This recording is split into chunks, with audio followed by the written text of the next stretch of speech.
जहर देता तो सबकी नजर में आ जाता, सो ये किया कि हमें वक्त पर दवाएं न दी। वो अब तिजारती पहलू निकाल लेता है, मैं कुछ कहूं तो तराजू निकाल लेता है। मैं इसलिए भी तेरे फन की कदर करता हूं तो झूठ बोल के आंसू निकाल लेता है। सभापति महोदय, मैं आपके सामने खड़ा होकर के एक बहुत छोटी सी कहानी सुनाना चाहता हूं कि महान बादशाह सिकंदर ने जब यूनान फतेह किया तो जीत का जश्न मनाने के लिए शहर की सड़कों पर निकला।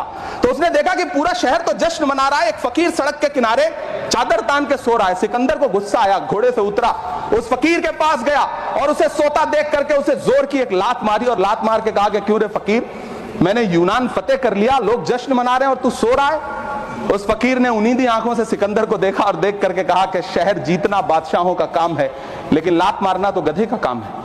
सभापति महोदय, गरीब जनता को लात मारना बंद करिए।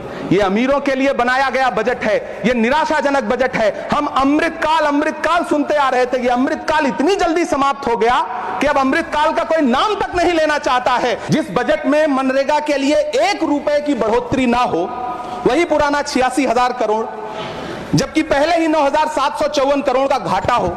जिस मनरेगा से करोड़ों मजदूरों के घर में चूल्हा जलता हो, उस मनरेगा में काम करने वाले गरीब मजदूरों के लिए अगर आपके खजाने से 1 रुपया भी इजाफी नहीं निकल सका तो भला कौन संतुष्ट हुआ साहब? इस देश का गरीब मजदूर या आपके उद्योगपति दोस्त? वो जो महाराष्ट्र में लोकसभा और विधानसभा के बीच में 40 लाख मतदाता बढ़ाए गए थे, अरे उन्हीं के लिए मनरेगा का थोड़ा सा बजट बढ़ा देते। क्या उसमें मनरेगा का एक भी मजदूर नहीं था 40 लाख लोगों में? सारे के सारे 12 लाख की छूट वाले से आगे के लोग थे। जिस देश में 40 से 45% मेडिकल फैकल्टी की सीट खाली हो, वहां बजट में 75,000 नए मेडिकल सीट्स का ऐलान हो रहा है। सरकार बहादुर, कम से कम इस देश के पढ़े लिखे युवाओं को तो मूर्ख समझना बंद करिए। पहले 7500 मेडिकल सीट्स बाद में बनाइएगा, पहले जो एम्स में 2161 पद खाली पड़े हैं उनको तो भर दीजिए। वित्त मंत्री जी देश की संसद में भाषण दे रही थी तो वहां मुंबई में कोई गरीब इंसान जब अपनी जेब टटोल करके अपनी मोटरसाइकिल में 1 लीटर पेट्रोल भरवा रहा था तो उस पेट्रोल की कीमत थी 103 रुपया प्रति लीटर। आखिर इतना महंगा पेट्रोल डीजल खरीद के कौन संतुष्ट हो रहा है? इस देश के गरीब लोग या फिर सरकार के चहेते धन्ना सेठ? सभापति महोदय, वित्त मंत्री जी इस बजट को मध्यम वर्ग को संतुष्ट करने वाला बजट बता रही हैं।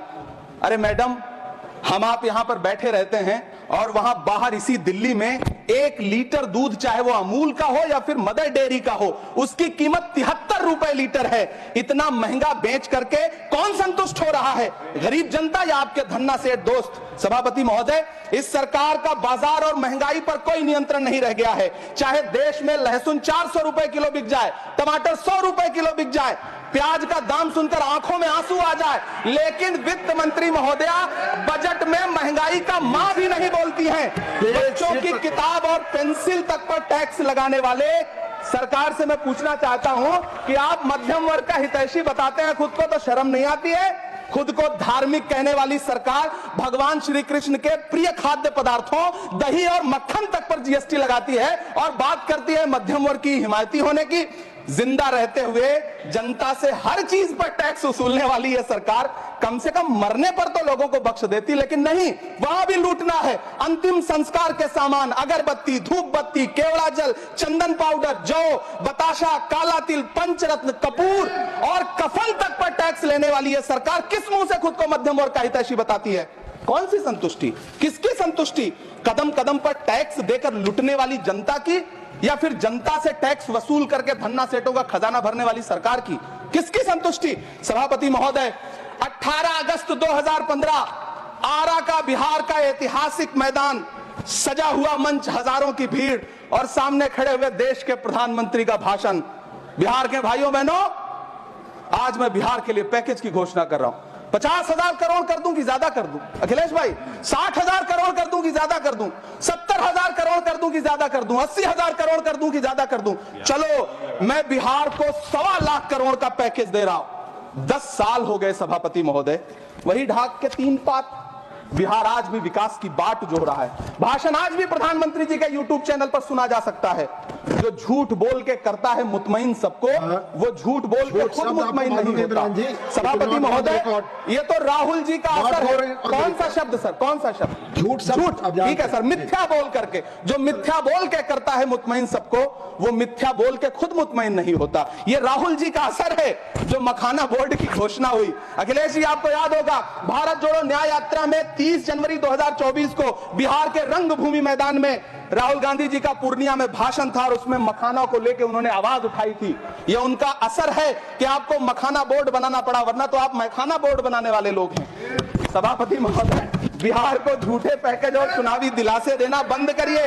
आज भी जब कोसी में बाढ़ आती है तो पूरा सीमांचल बर्बाद हो जाता है। मैंने उस तबाही को अपनी आंखों से देखा है। 2016-17 की बाढ़ में अपने इन्हीं हाथों से राहत सामग्री बांटी है मैंने। अगर सच में बिहार के लिए कुछ करना चाहते हैं तो बिहार को बाढ़ से बचाने का प्रबंध करिए।